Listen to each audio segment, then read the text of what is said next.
Hi guys, मेरो skin चाहिँ एकदमै नराम्रो चाया पोतो अनि त्यसपछि गरेर ड्राइनेस फाइन लाइन हुन्छ नि, टी जोन सी जोन। एकातिर चाहिँ तपाईँको नर्मल स्किन काहीँ पनि छैन, कतै ओइली छ कतै एकदमै ड्राई छ, सबै थोक भएको छ। सो म आफ्नो स्किन केयरलाई चाहिँ अलिकति ध्यान दिनु छोराछोरी सँगसँगै भन्ठानेर लागि परेको छु। यो एउटा होम रेमेडी मैले युज गरेँ जसले मलाई एकदमै फाइदा गरायो। हजुरहरूलाई पनि अत्याधिकै फाइदा गराउला मलाई जस्तै भन्ठानेर मैले यो भिडियो हजुरहरू माझमा चाहिँ सेयर गर्न गइरहेको छु। मैले चाहिँ फ्ल्याक्सिड यानि कि आलसको धुलो 1 चम्चा लिएँ। त्यसमा मैले काँचो दुध राखेँ। काँचो दुध राखेर दुईटालाई भिजाउन छोडिदिएँ। 15-20 मिनटपछि मैले हेर्दाखेरि यसको टेक्स्चर चाहिँ यति धेरै राम्रो, एकदम जेली टाइपको प्याक बनेर तयार भयो। त्यसको लागि मैले चाहिँ मुख धोएँ, लगाएँ। म रेडी हुनको लागि, प्याक लगाउनको लागि रेडी हुँदैछु।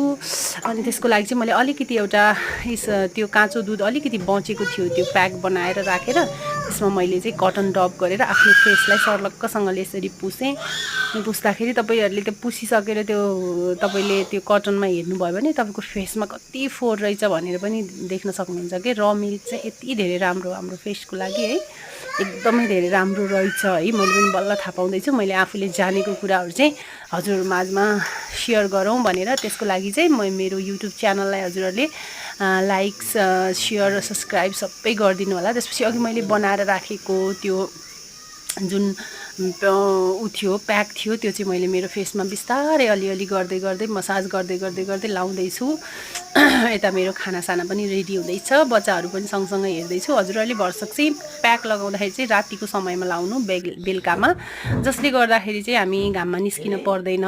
अनि त्यसपछि धुवाहरूले भेट्दैन अनि यो पोर्सहरू सबै खुलेको हुन्छ नि त। हामीले प्याकहरू लगाउँदाखेरि स्किन एकदम धेरै कलिलो भएको हुन्छ। अनि यो कलिलो स्किनमा चाहिँ अलिकति तपाईँले मोइस्चराइजर, अब आफूले नाइट क्रिम के लगाउनुहुन्छ त्यो सर्लक्क लाएर सुत्नुभयो भने चाहिँ एकदमै धेरै राम्रो हुन्छ। यो चाहिँ फ्ल्याक्सिड भनेको चाहिँ वरदानै रहेछ, रामबाणै रहेछ स्किनको लागि चाहिँ एकदम धेरै राम्रो। मेरो चाहिँ फर्स्ट युजमा नै धेरै राम्रो लाग्यो मलाई। अनि त्यसपछि मैले सेकेन्ड युज गर्दाखेरि चाहिँ हजुरहरूको सामु मैले यो भिडियो प्रस्तुत गरेको हो। मेरो भिडियो राम्रो लाग्यो भने कमेन्ट गरिदिनु होला। यस्तै भिडियोको लागि मेरो युट्युब च्यानललाई लाइक सेयर सब्सक्राइब गर्न